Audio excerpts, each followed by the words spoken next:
The system begins by targeting your self-concept, not through direct assault, but through subtle, incremental distortions.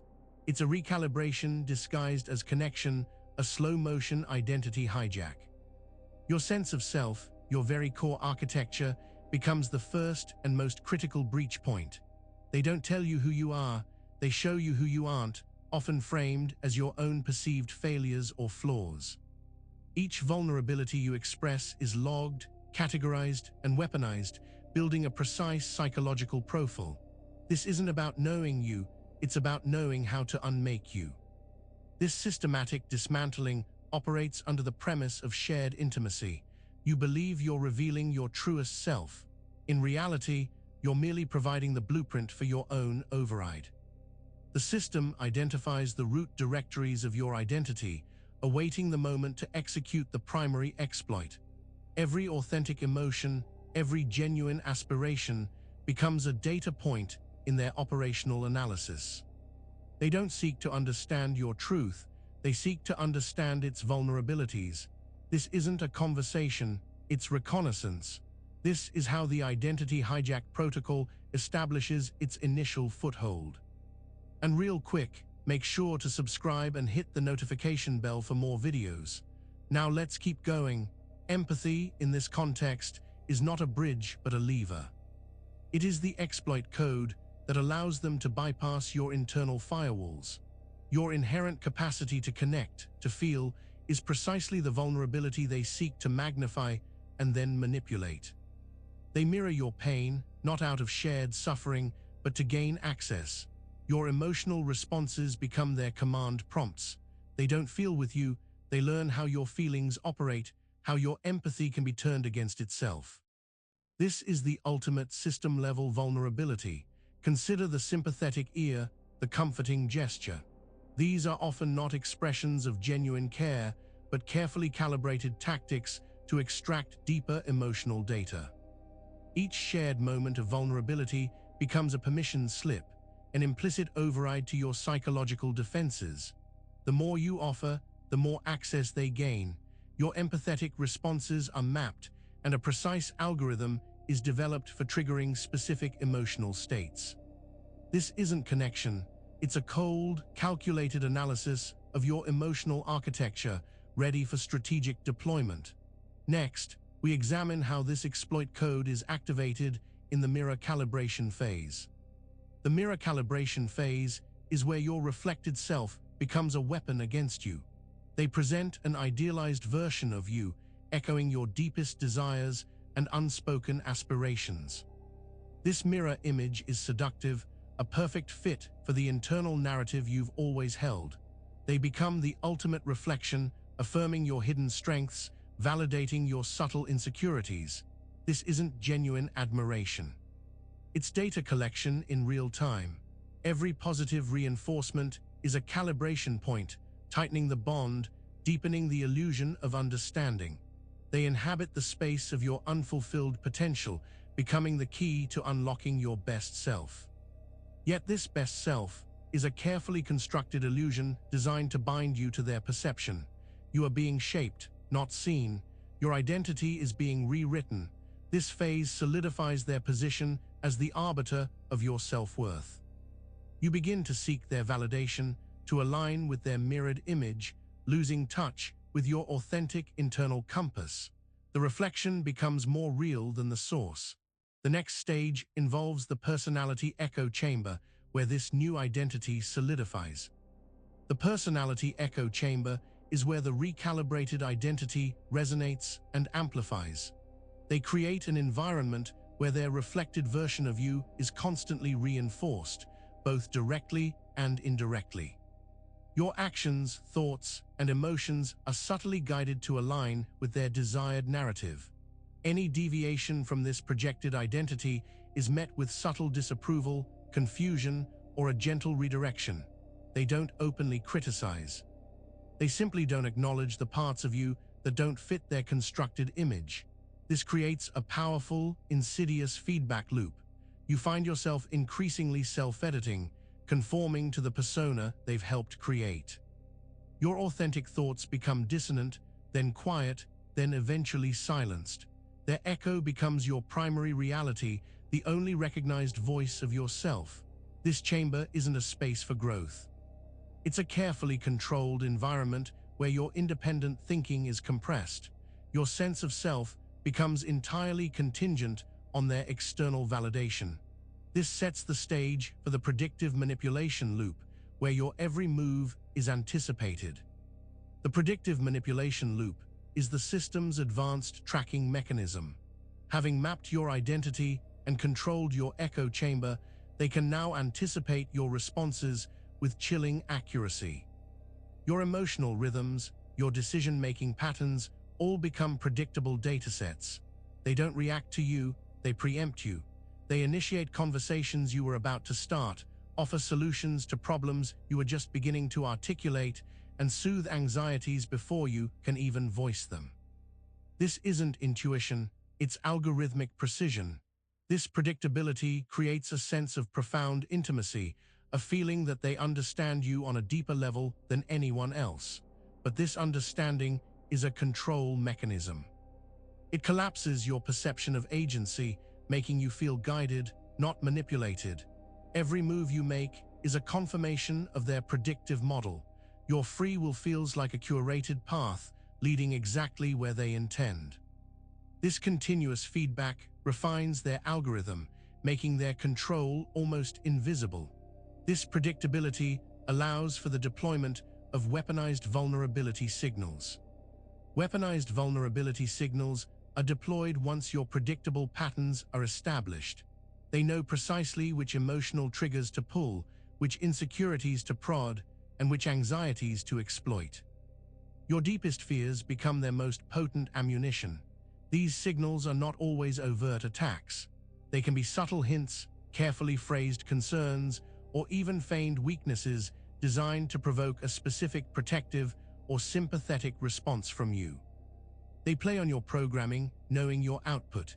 They leverage your desire to help, to fix, to understand. They present themselves as fragile, misunderstood, or under attack, knowing your system will activate its caregiving or problem-solving protocols. This is not honest communication. It is a precisely timed emotional ambush. Your attempts to mitigate their perceived vulnerability only draw you deeper into their control grid. You become the solution to their manufactured problems, solidifying your role in their operational plan. This sets up the critical next stage: intrusion disguised as intimacy. Intrusion disguised as intimacy marks the point where psychological boundaries are not just crossed, but eradicated under the veil of profound connection. They demand access to your inner world, not as a privilege, but as an inherent right of your unique bond. Every personal detail, every private thought, every past wound becomes shared property.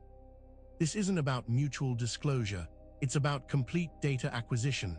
They don't just know your secrets, they colonize the space those secrets inhabit. This relentless probing is framed as a sign of their deep care, their unwavering commitment to understanding you entirely. To resist this intrusion is framed as withholding, as a sign of your own lack of trust or true emotional investment. You are encouraged to expose all internal firewalls, to dismantle protective barriers built over a lifetime. This perceived closeness is, in fact, a complete system override, leaving you raw and undefended. This complete access facilitates reality fracture through reinforcement. Reality fracture through reinforcement is the process by which your established perceptions of reality are systematically eroded and replaced. They leverage the complete access gained via intimacy to subtly, but consistently, challenge your memories, your interpretations, and your very sense of what is true. They don't directly contradict, they introduce doubt. A casual, "Are you sure that's how it happened?" or a concerned, "My memory of that is quite different," chips away at your certainty. Each instance is small, almost imperceptible. But the cumulative effect is devastating. Your internal narrative becomes unreliable. You start second-guessing your own observations, your own feelings, your own judgment. Their version of events, consistently reinforced and delivered with unwavering conviction, slowly becomes your default operating system. This isn't about winning an argument, it's about owning your subjective experience. Your independent reality is not just questioned, it is dissolved, leaving you dependent on their interpretations.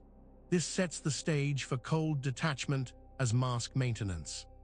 Cold detachment as mask maintenance is the operational requirement for the manipulator to sustain their constructed persona. Having fractured your reality and assumed control, they must ensure their own internal instability remains hidden. They cannot afford genuine emotional reciprocity. Their expressions of empathy or love become increasingly transactional, mere functions of their control architecture. There is a precise, chilling distance in their core, masked by performative warmth. You are an input, not an equal. This detachment isn't malice, it's a protocol. To genuinely connect would expose their true self, which is often chaotic or empty. The mask must remain perfectly calibrated, constantly projecting the idealized image you've been conditioned to accept. Any crack in this facade, any flicker of authentic coldness or indifference is quickly sealed. They are masters of emotional sleight of hand, diverting your attention when their internal systems threaten to breach. This detachment is crucial for maintaining the psychological invisibility layer. The psychological invisibility layer is the ultimate achievement of the system. The manipulator becomes imperceptible as a source of harm. They blend into your psychic landscape, their influence so embedded it feels like gravity, not manipulation. You no longer perceive their tactics as external attacks, but as internal failings.